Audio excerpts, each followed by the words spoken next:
chose Savitri. Book 10. The Book of the Double Twilight.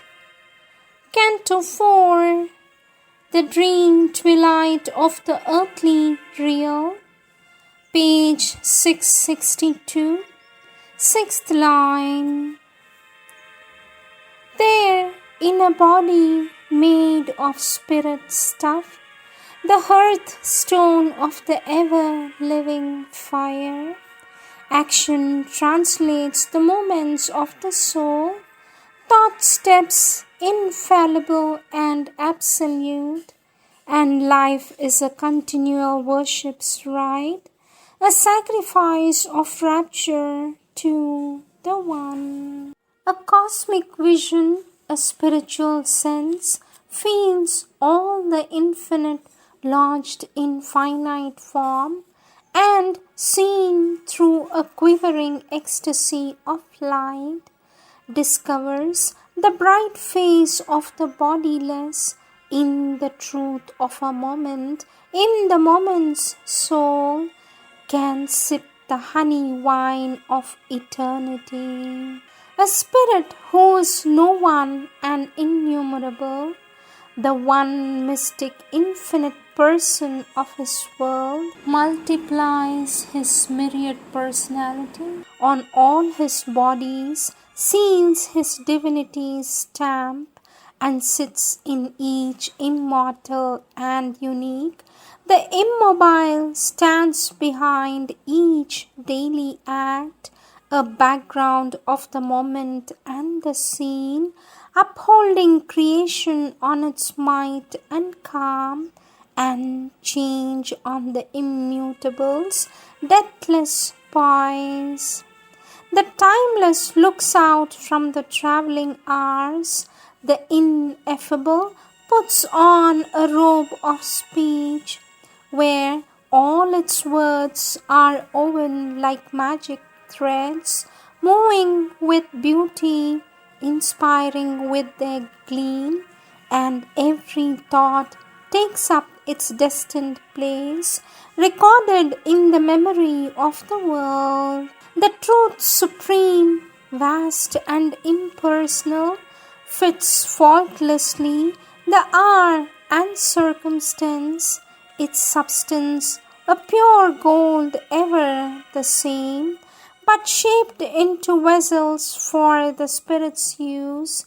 Its gold becomes the wine jar and the vase. All there is a supreme epiphany. The all-wonderful makes a marvel of each event.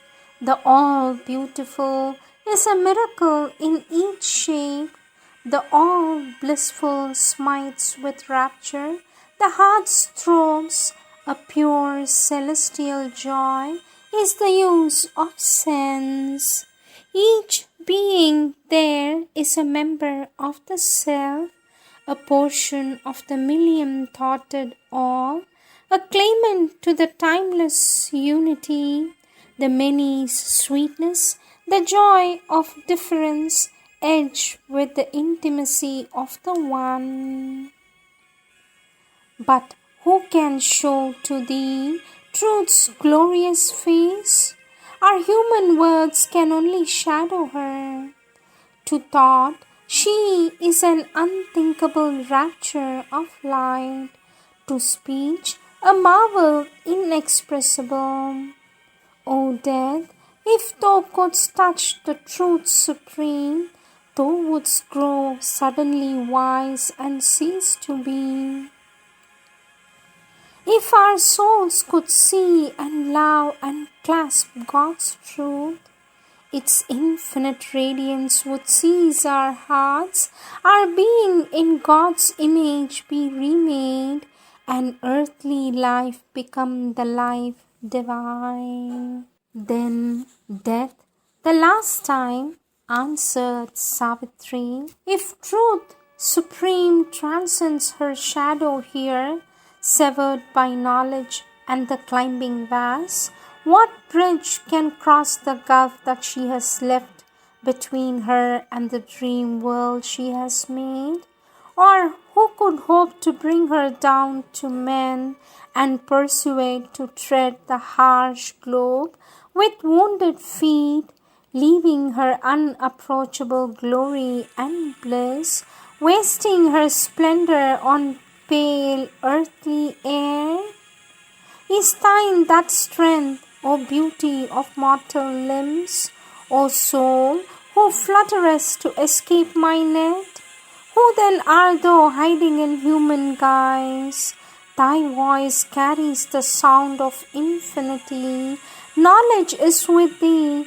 Truth speaks through thy words. The light of things beyond shines in thy eyes. But where is thy strength to conquer time and death? Hast thou God's force to build heaven's values here?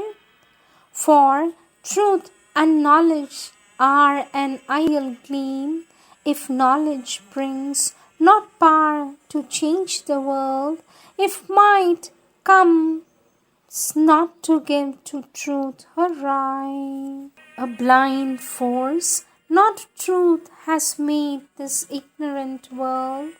A blind force, not truth, orders the lives of men.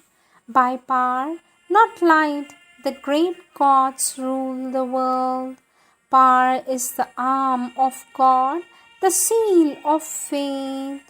O human claimant to immortality, reveal thy power, lay bare thy spirit's force, then will I give back to thee Satyavan.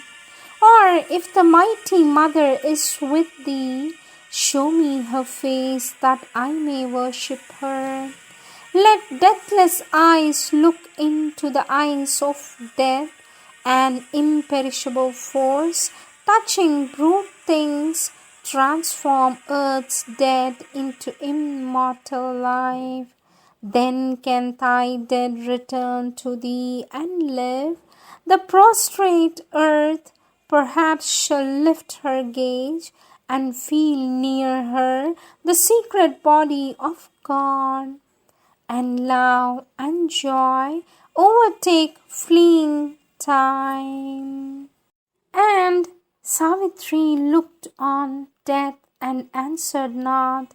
Almost it seemed as if in his symbol shape the world's darkness had consented to heaven light, and God needed no more the inconscient screen.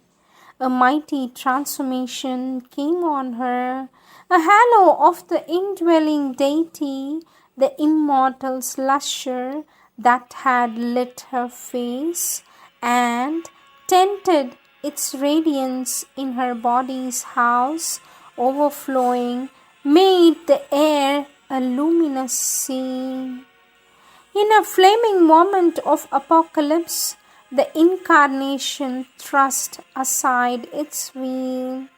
A little figure in infinity, yet stood and seemed the Eternal's very house, as if the world's center was her very soul, and all wide space was but its outer robe. A curve of the calm eta of far heaven, descending into earth's humility, her forehead's span vaulted the omniscient's gaze. Her eyes were two stars that watched the universe, the power that from her being's summit reigned. The presence chambered in lotus secrecy came down and held the center in her brow, where the mind's lord in his control room sits.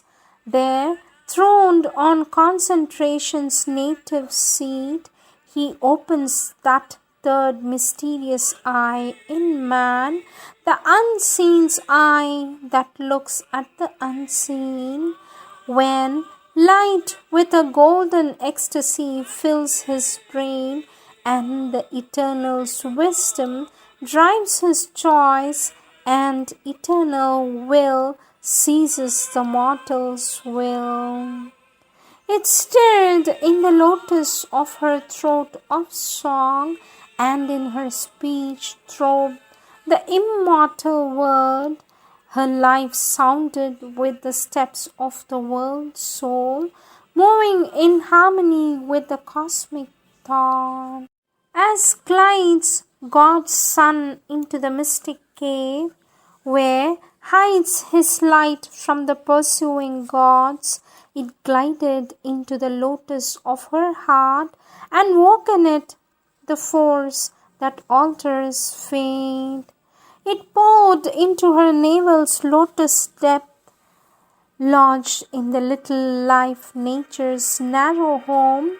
On the body's longings grew heaven's rapturous flower, and made desire a pure celestial flame, broke into the cave where coiled world energy sleeps, and smote the thousand-hooded serpent force that blazing towered and clasped the world's self above. Joined matter's dumbness to the spirit's hush, and filled earth's acts with the spirit's silent power. Thus changed, she waited for the word to speak. Eternity looked into the eyes of death, and darkness saw God's living reality. Then a voice was heard that seemed the stillness self, or the low, calm utterance of infinity, when it speaks to the silence in the heart of sleep.